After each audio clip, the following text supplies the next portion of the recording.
much.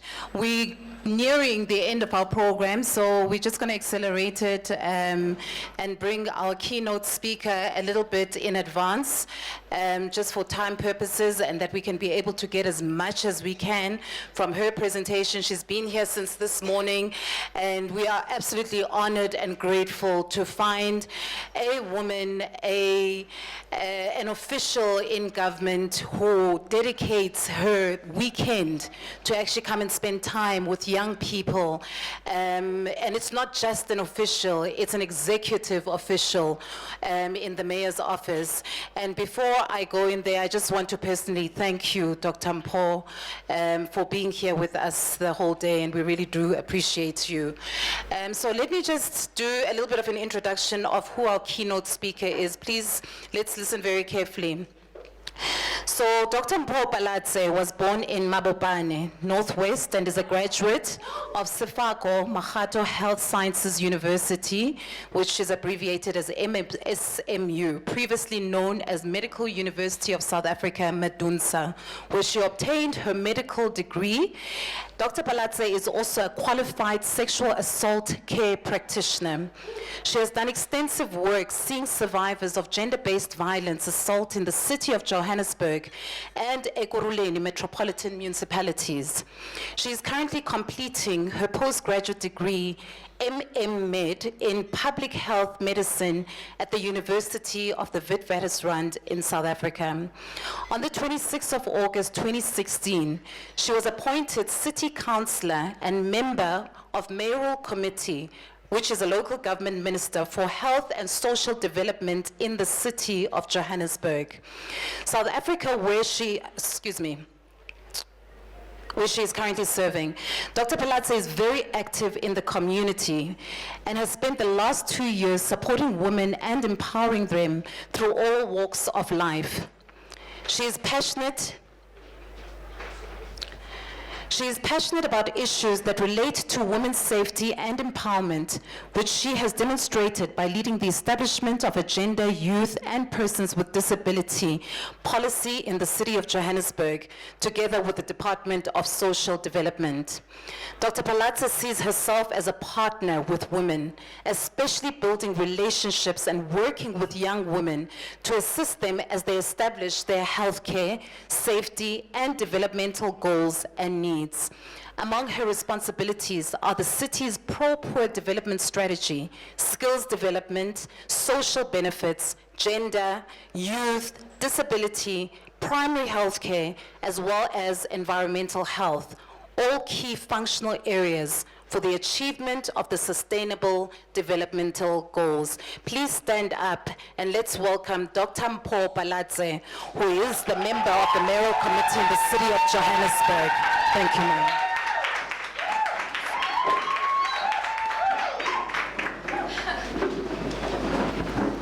Good afternoon. How are we feeling after that lunch?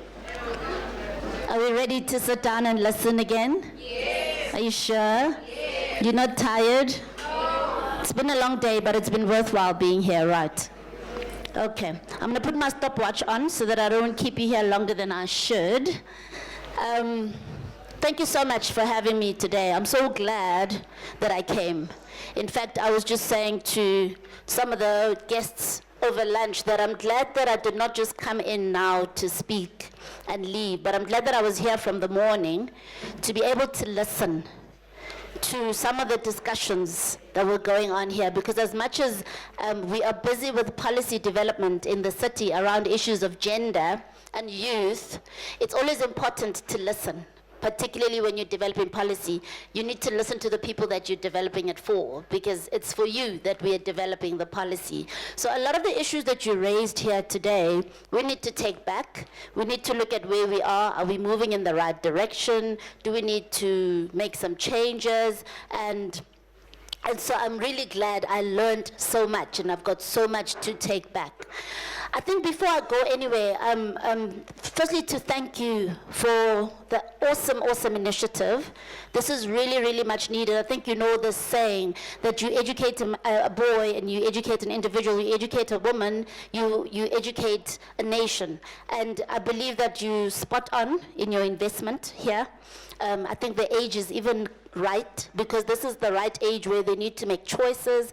A lot of them are dealing with subject choice right now. They need to know how to go about it. They need to be mentored. Some of us never had this. And I'm going to share my story, and you'll see how fortunate you are to be here today, because I had a lot of detours in my life because I never had mentorship and I didn't know which way to go. So well done, Ms. Lira. I'm really, really proud of you, and you know, we'd really like to. We'd love to continue supporting you how we can. Let this not be the last time that we work together. I'd like to acknowledge all the speakers who've spoken today, and really thank them as well for coming up front and pouring themselves out and sharing of themselves. That is so crucial for a young girl or a young boy this age to be able to encounter such greatness, you know, and to be able to ask the right questions so that you have guidance with where you are going. And the reason why we're doing this is because we believe in you, and it's because we've made mistakes that we don't want you to repeat, because you don't have to, because you have us, right? So all you need to do is ask us where we went wrong, and we will tell you, and then you will know which way you ought to go. So the first panel, we had some dynamic women. That was for me such a wake-up call of where we are as a nation. I think we've advanced so much. I think the women in this nation are a force to reckon with. And you know, I'm sitting here as a mother, and I'm a mother of 3. I know I look young, I'm 40 years old.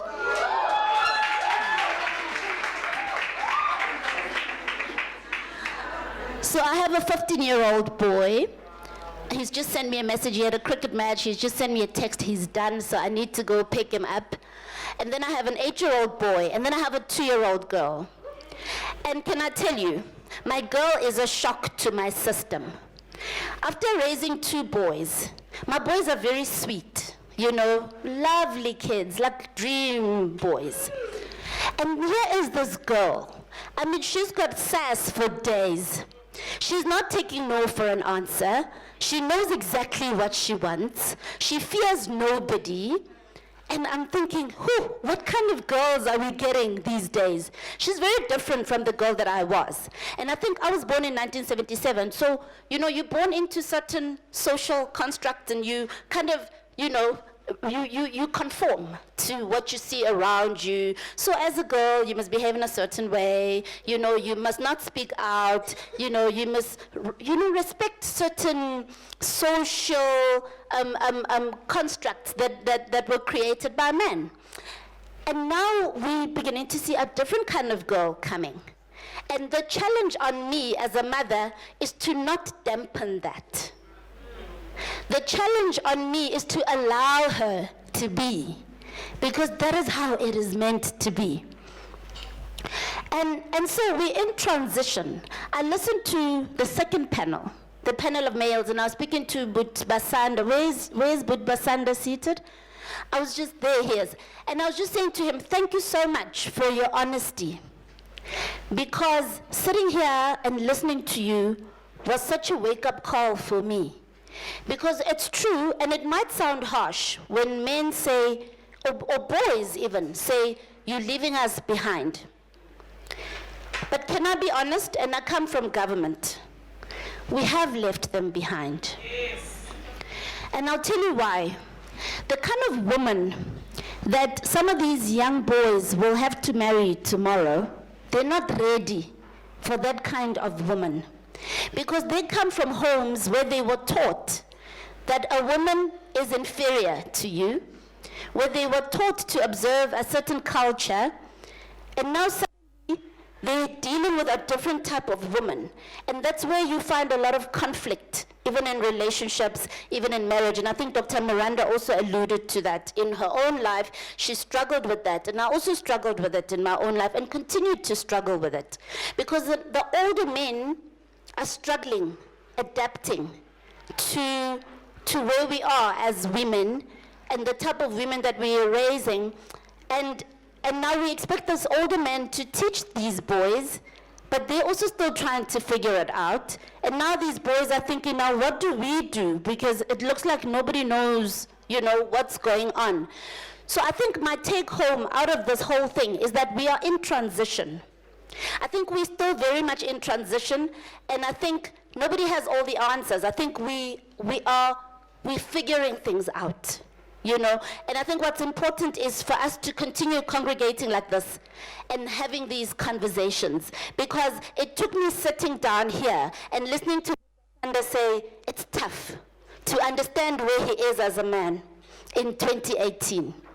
I never knew, and I was saying to him that we assume that you guys are okay. We assume that you're just adapting to what is happening and it will happen naturally. But in fact, it's tough, like he said.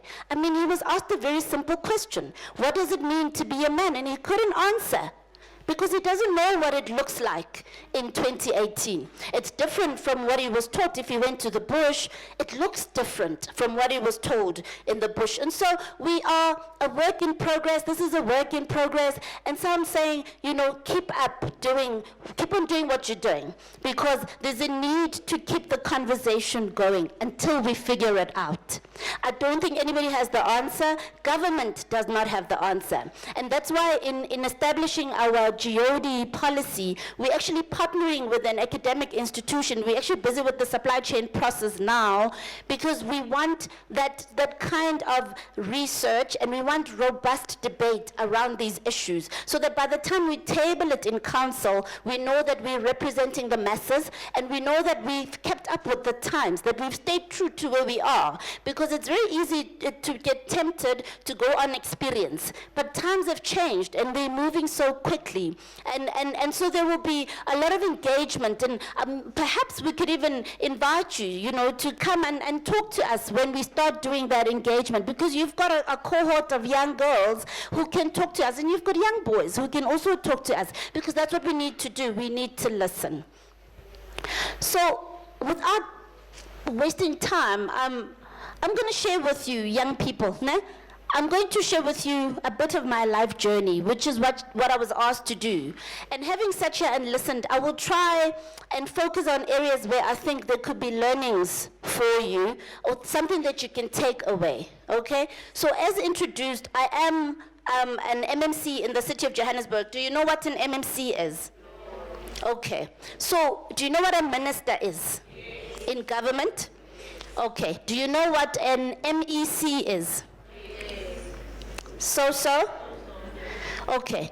So the system of government in South Africa, I love teaching this, and I used to lecture it at WITS.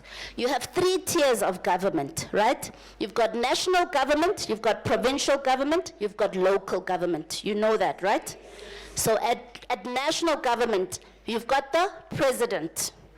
In the president's cabinet, what do you call the cabinet that the president works with?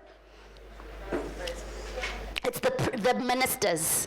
So the president's cabinet is the ministers. Those are the people that the president works with in different areas: health, education, right? Sports, and so on and so forth. At province, you have who's the equivalent of a president at province? It's the premier, right? So at province you have a premier, and then who is the premier's cabinet?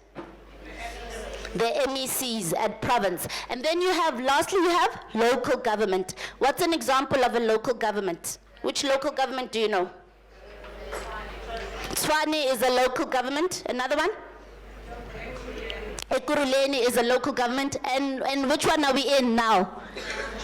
City of Johannesburg. That's also a local government. So what's the equivalent of a president and a premier at local government? It's the mayor. I think we must add a module on government. It's very important for young people to understand the context within which they're going to function, whether they will end up in the public space or not. Even as private sector practitioners, they will need to interface with government. And I used to teach it to undergrad medical students for the same reason, because they need to understand how government works and how they interact or interface with government. Okay, so you've got the mayor at local government. Who's the mayor in Joburg? Mr. Herman Mashaba, right? So he's the mayor. Now, what do we call the mayor's cabinet? The mayor's cabinet is MMCs. Okay, so again, MMCs, you've got MMC for health, MMC for community development, MMC for economic development, for housing, for transport, right? Okay, so that's what I do, and it's a political position, right? Now, did I always know that I'm going to be a politician? No, I had no idea. I grew up in Mabopane, as they've already said. I'm an only child. Who else is from Mabopane here? What? What? I am so impressed. That is awesome. I love Mabopane. My parents have since sold the house, but if everybody asks me where I'm from, I'll still say I'm from Mabopane. I don't care, there's no house. I'm from there. You know, and so I was an only child growing up. Are there any only children here? If you're an only child, put your hand up. Okay, a few only children. If you're an only child, you'll know that often people think you're spoiled, ne? But actually it's the opposite. There's a lot of pressure on only children. Because where a parent of 5 children knows, I'll get a doctor, I'll get a lawyer, maybe I'll get a black sheep there, you know? But you know, they've got options. Here you're alone. And that pressure can be very difficult for a young person to deal with. And that is how I grew up. And my mother is a perfectionist. My parents were both educators. And so they had this idea of who I should be and how my life should be. And I was the only one, so I was their pet project, right? And that's how I grew up. And so I finished my matric. I think my matric year, we had a guidance teacher. I went to Loreto Convent, as I was telling you, in Pretoria. Do you know Loreto Convent on Skinner Street? So that was my high school. And so it's time to do career choice. Firstly, let's start with subject choice. In our days, we were told, in fact, they used to choose for us. If you were good at maths, automatically, by default, you follow a certain path. And the rest who are struggling, by default, they have to do certain subjects. That was such an injustice, right? Because a lot of people now, a lot of my peers are stuck in things they never wanted to do because the system did not empower them to make choices and it did not respect their right to choice. So I did maths. I did maths and science because, as I said, my parents were teachers, so I had no choice. I had to pass, I had to do well, and I did. And so my matric year now, we need to choose careers. We have a guidance teacher. Our guidance teacher was this beautiful woman. She was beautiful, you know, always well put together. You know, she had money, she had all the cars, and she was a guidance teacher, and she didn't even work full-time. She worked part-time. So we were curious as young girls as to where the money was coming from. And you know we all like money, right? Who here does not want to be rich? Exactly. So naturally then I asked her what her husband did, because I could tell the husband was the one bringing in the money. And she said, my husband is a chemical engineer. The husband had a company that made chemicals for swimming pools. And as easy as that, I then decided I want to become a chemical engineer. For all the wrong reasons. And this is lesson number 1 that I want you to learn. When you have to think about career choice, or when you think about your future, never look at another person. Look first at yourself.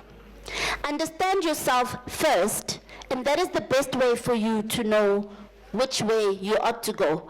There's a great book that I recommend for young people. It's called Purpose Driven Life by Bruce Wilkinson. I'm going to try and summarize what he says in this book, but if you ever have an opportunity to read it, please do. He says each of us has a unique shape, right? He says you have a unique shape. In other words, the two of you are not the same. You're very different. And her shape is unique and your shape is unique. What is your shape? He says S is your spiritual gifts. So there's things that you are spiritually gifted in that another person might not be gifted in. They've got different gifts. That makes up your unique shape. He says H is your heart. Your heart is things that you're passionate about. Do you know that in a group of friends, you can tell what this one's passionate about, what that one's passionate about. Some people's passions, they boggle my mind. I'm like, how can you be passionate about cooking? I don't enjoy cooking, but it's part of their shape, and it's not part of my shape. So that is your heart or your passions.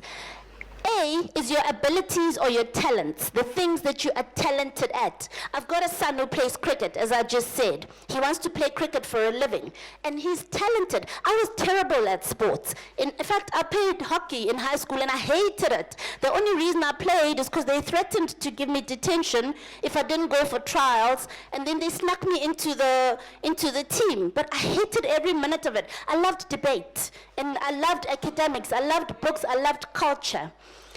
And so my son's shape is very different from mine.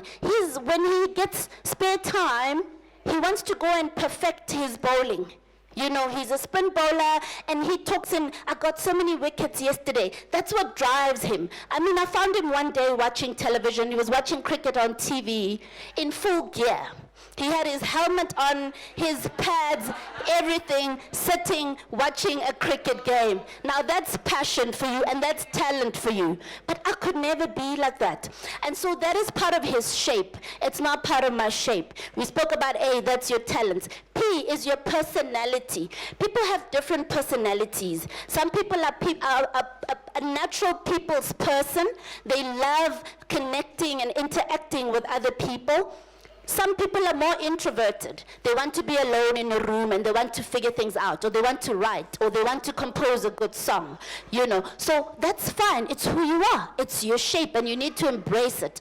Lastly, the E. The E talks to your experiences. Now, you know that we all have different life experiences. I spoke about the fact that I'm an only child. That's part of my experience. It shapes me, and it shaped who I am today because there were certain pressures from my parents that were informed by me being an only child. So our experiences shape us. Some of them not so pleasant. Maybe you come from a single-parent home. That's part of your experience. It has shaped who you are. It's part of your shape. So whatever the case may be, maybe there was a lot of money at home. That's part of your experience. I've got friends who grew up in rich families, and you can see their worldview is informed by how they grew up. It's part of their shape. And so that is your shape. Now, that's a good place for you to start. Before you look at another person, you need to understand who you are. Now, imagine me, an engineer. I applied, so my teacher helped me to apply. I got accepted to Wits University, I got a bursary, everything went well. And then I started. June, my first year, you have to do vacation work. They gave me overalls. They gave me a hard hat. They gave me safety shoes. They put me in an effluent plant. You know what effluent is? It smells. It's like all the waste that comes out of a production plant. And I was working alone in a park home with a computer, a desk, and they had given me a task to put together a training manual, which I did well, but I hated every minute of it. I could feel that I'm trying to fit into a mold that's not mine. I could feel that's not me. I would sit and fantasize on a nice office with a nice desk and a nice couch. That was more my shape. My shape was talking to me, and my shape was calling me. And I knew that I am misplaced. And so the end of my first year, my parents were like, you knew, you're starting, maybe you like it, continue. Do we not do that as parents? Where are the parents in the house? Can I talk to parents? God dealt with me by giving me a firstborn child that's very different from me. And he taught me to accept and embrace him and support him for who he is and not who I want him to be. Often parents force children into things because it's fashionable or it's the popular thing to do or it looks like it's more lucrative or whatever the case may be. You don't know. I don't know that my Penyo could be the next Kagiso Rabada tomorrow. And I could try and force him to be an academic because that's what I was. I could try and channel him in a certain direction. But I had to learn that he's not me. His life is not mine. His purpose is not my purpose. His destiny is not my destiny. And I had to understand that my role in his life is stewardship. I just need to be faithful, but I need to stay connected with the Lord to understand who is this child? Why is he here? What kind of support do you need me to give him? And give me strength, Lord, hey? Sometimes it's difficult. Today I'm here, he's playing a game. I started there, dropped some snacks and drinks for him. I'm going to work. When I come back, I will come back to you. You know, so it's not always easy, but you've got to do it, and you've got to be faithful in doing it. But respect the shape of your child. And sometimes we want our children to be different, to be the same. Children are different. Their shape is different. You know, I believe my firstborn and my secondborn go to different schools. And I don't believe, and sometimes it's convenient for kids to go to the same school. But schools are different. Schools have strengths. Penyo School now is a strong sports school. You know, I knew that this school will give him the foundation he needs for his cricket. But my secondborn is very academic, very smart. He's terrible at soccer. He's always on the reserve bench. Can you see? Yeah. Now, often as parents, we feel, oh, they must go to the same school. It's easier, isn't it? Because you just drop them off, like you're dropping off things, and you go and you just drop, and then you just pick them up. But these are people. You know, the Bible says, and this is one verse that really shapes me and moves me every day. It's in Ephesians chapter 2 and verse 10. It says, we are God's workmanship, created for good works, which he prepared in advance that we should walk in them. So the same goes for you and you and you. The same goes for my firstborn child. The same goes for my secondborn child. We are different. And all of us were created for works which were prepared in advance that we should walk in them. And the role of a parent is to inquire of the Lord, who is this child, or use scientific methods. And I'll tell you how that helped me to get back on track. Because God is a God of science. Do you know that God is a God of science? People often think that science and God contradict each other. No. God is a God of science. I told you how I hated engineering. Second year, I was forced to go back, so I went back. June, second year, I knew I can't do this anymore. Back to my parents, I said, I don't want this. It's not me. I'm miserable, you know. And they said, okay, at least write the exams and think about it over the holidays. Maybe if you decide to continue, at least you will have written. So I went ahead and I wrote, and after the holidays, I was like, no, I'm not doing this anymore. So I did not continue. They said to me, what would you like to do then? I had no idea. I didn't know what I wanted. All I knew was that my parents are academic. I think my mom was busy with her PhD or something at the time. I knew that I had to study, you know, but I didn't know what. My mother, this was now 1996. The Department of Labor at the time used to offer free psychometric testing. And so my mother knew about this program, and this talks to people who are in government, that we need to make these things available. I know UJ has a similar program, and yes, they've got a center that specializes in career guidance. I can give you contacts, Miss Lira, for your girls and your boys. So I went there. I sat for 5 hours writing different tests, testing who I am, testing my shape. So they look at your aptitude, they look at your personality, they look at various things. And then I think I also had to write an essay. They asked me to write an essay, and I did that, and I submitted.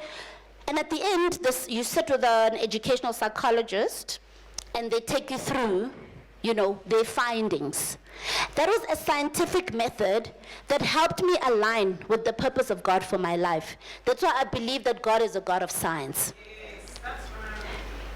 And through that exercise, I ended up in medicine. I had wasted 2 years of my life because I had no guidance, no mentorship. That's why I'm telling you guys, you're so lucky that you have this, and you're so lucky that you're hearing this now before you make the mistakes that I made. I then started applying. I had been at Wits for engineering. I had been through so much. I just wanted to go back home, and that's why I ended up studying at Medunsa. So I applied to Medunsa, and I went back home. I stayed at home for my first year, recalibrating, and just, just dealing with myself that I'm starting. And this is now a 6-year degree. Another lesson. When I was starting my medical degree, my colleagues that I started with at Wits were doing their 3rd year, which is their final year, which means they'll be graduating. Often we compare ourselves with other people. We compare the pace of our lives with the pace of other people. And we don't understand that our journeys are different. And sometimes you think you're a failure because your journey is taking a bit longer than that of your friend. Sometimes your friend's shape allows them, perhaps they can just go do a diploma and start their career and start earning an income. But perhaps you need to go the long route. But it's your journey and it's your shape. Be true to who you are. Stay true to who you are and do not compete. I heard there were questions about competition today. I don't believe in competing with another person. I believe in competing in who I believe with who I believe I ought to be. That's the only person you need to compete with. Yes, you expose yourself to what is happening around you so that you stay current and on the cutting edge, but you don't compete, because the minute you compete, you've lost focus. How can you compete with someone that's going in a different direction from you? Is that not the quickest way to get lost? Because you'll end up following that person. You've left your own path. So don't look at the next person with a competitive eye, but rather support, admire. You can admire certain qualities or values, their work ethic, their commitment to their calling, their commitment to their purpose, their success, excellence. Those are things you can admire, but you never compete with the next person. Now, I spoke about one way you get to know your shape, right? Another way you can get to know your shape. Oh my word, time's moved. Okay, I'm gonna take 2 minutes and then I'm gonna have to close because, you're not rushing. Okay, I'll take 5 minutes. So, another way you can get to know your shape, and I'm gonna tell you my story so that it's easier for you to remember these lessons. I went to Medunsa, started studying. My 2nd year was a 3rd year. Somebody introduced me to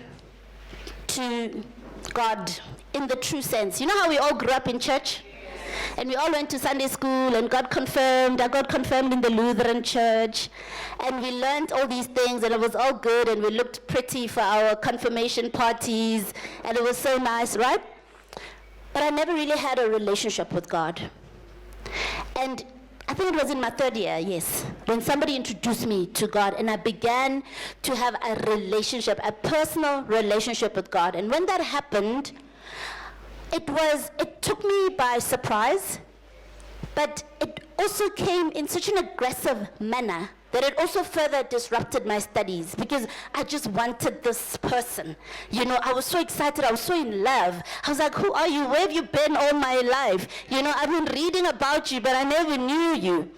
And I felt so in love that I decided I don't want to pursue an academic career.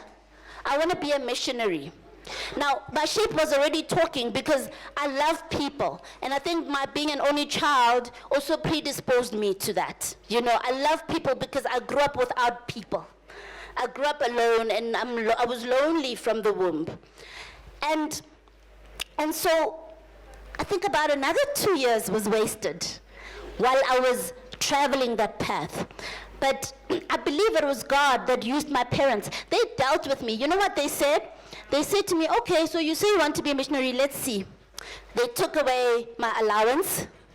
They took away my car. Like, they took away all the things that I was used to having. They said, we want to see how you're going to survive. But it's because they knew, and as much as I have a respect for missionaries, I love them to bits, I respect them so much, but it was not my path. And they were trying to protect me from another deception that if God has called you, you cannot operate in the marketplace. Another lesson.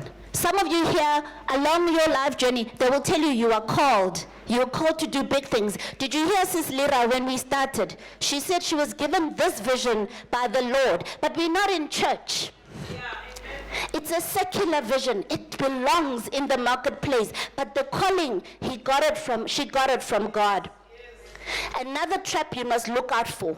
If somebody tells you you are called, embrace it. Let God confirm it. But find out how. What is the expression of your calling? Because not everybody is going to function inside the church. So that's another big lesson for you. And after making that mistake, I then went back to school to finish what I started. So I finished my medicine. After finishing my medicine, did my internship, community service, and then I wanted to get exposure, to different ways of doing healthcare, because I always knew deep inside of me while I was studying that I don't want to be seeing patients all the time because of my personality, because of my shape. I wanted to solve problems, and I wanted to solve society's problems. So I started traveling a lot, and I worked in the mining sector. I tried a bit of GP practice, a bit of this, a bit of that, rural. I even went to Ventersdorp, and Potchefstroom, and I remember this one time. I had an opportunity to establish a GP practice in Potchefstroom. In fact, it was already established, very lucrative practice. It was just a question of taking it over. This doctor was going back to school to specialize. And my father looked at me, and he said to me, "You have not arrived. You go to school." He was angry. He had this anger in his eyes. Lesson number 3, God will place around you people that he will use to guide you. Do not be too headstrong and know when to listen. Somebody kept talking about discernment. Yes, not every advice will be good, but some of it will be good, and it will help you to make the right decision. Because of that, even though afterwards I then went into business for myself, I started applying to go back to school and specialize. I had contracts in Gauteng and in the Northwest doing disability assessments for SASSA, and it was difficult even then when I got the call from Wits that I had been accepted for public health medicine. My business was doing well. The money was good. There was a demand for more of me by other local officers. I did not want to leave it. That's another lesson. Be true to your calling. Be true to your purpose, no matter how comfortable you think you are. Because where you're going might be better than where you think you are. So I could have stayed and I could have continued making money, but would I be here today, touching the lives of the 5 million residents of the city of Johannesburg with innovative healthcare? I wouldn't. I'd be sitting in my practice, counting heads, and making medical aid claims, or driving around the Northwest Province, seeing SASSA patients, SASSA clients, and making disability assessments. It's a very monotonous job, and after a while, you're bored. You can do it with your eyes closed, right? And it's not challenging. It was just, for me, it's just so dry. It was a good experience. It opened my eyes to a lot of socioeconomic issues that I'm now trying to tackle, but it wasn't a place I could rest. And it was not my destiny. So that lesson, that finger of my father's, I never forget it. He was very angry, and I know that it was not him. We don't have enough time. My story is long, and it's got a lot of twists and turns. I specialized at Wits. I spent about 5 years there. It was hard. I had to come back, get a government salary after having worked for myself. Just things were just not coming together, but I kept focusing. I kept focusing on where I knew that I was going. Along the way, another thing I want to talk about, I don't know the profile of people here, but I've been shaped as well by the prophetic, by other people that spoke into my life. And that's how I kept going, and that's how I kept knowing that I'm going in the right direction. I'm going to end off with just how I ended up in office, and just remember I'm skipping a lot of things because we don't have enough time. September 2015, one of my mentors is a prophetic person, and she said to me, you need to start getting involved in politics because I see you in political office next year. The elections they were meant to be in May or March 2016. I don't have affiliation to any political party. I've been a workaholic of a doctor and an M.Med registrar. I'm like, where do I start? And she would keep calling me, and she'll ask me, have you joined a branch? Have you done something? And I was like, no, I'll do it. Until I was doing casualty at a CHC in Alexandra. One morning, it was a Sunday morning, 5 patients with gunshots, multiple gunshots came into our casualty. 2 of them died in there. We transferred the other 3. The other 2 died in hospital. Only 1 survived. I cried the whole week. I could not stop crying. I cried so much I knew it's no longer me crying. I was trying to dismiss this voice saying, this is the way you ought to go. And right there in that casualty, I knew if I'm going to stay in this situation, something's got to give. And that's how I actually began to listen. And that's how I applied to be a counselor in the DA, and that's when I became a counselor. But even then, I thought I'm just going to be a counselor. I'll still open my consultancy and work. But when the mayor announced his cabinet, remember I taught you about the mayor's cabinet? And when the mayor announced his 10, when it came to health and social development, I still remember I was the last name to be called. He said, Dr. Mpho Palat.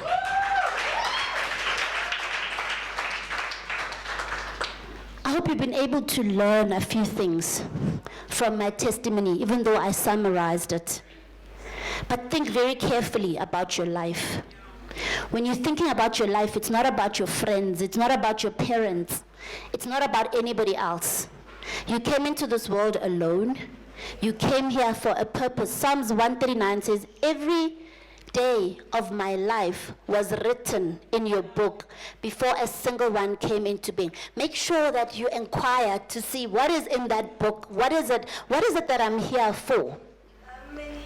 Once you know that, then you go out, you apply. And that's the other thing that people make a mistake with, that they don't equip themselves to do what they've been called to do. It's not automatic. Had I not gone to Medunsa to study medicine, had I not gone to Wits to specialize in public health medicine, I would not be able to do what I'm doing today. Because these are actual skills that you need to go and learn. And some skills are more technical than others. Yes, I respect Stephanie's testimony. There's things that you can learn. There's things that are just in your DNA. But medicine is technical. Health systems management is technical. There is no way I can just wake up knowing how to deal with Johannesburg's health problem. So once you know who you are, remember it starts with you. Once you know who you are, then you find out what is it that I need to do to get to where I need to get to. Listen to those mentors, listen to your parents, listen to the voices around you that God will have placed around you, and do what you need to do. Be responsible. That is your responsibility. God won't go and apply for you at UJ. He won't go and apply for you. He won't attend lectures for you. He will not write exams for you. So that is your responsibility. So take responsibility for your life. Make sure you do your part, and God will do the rest. I'm going to end here because of time. Thank you very much.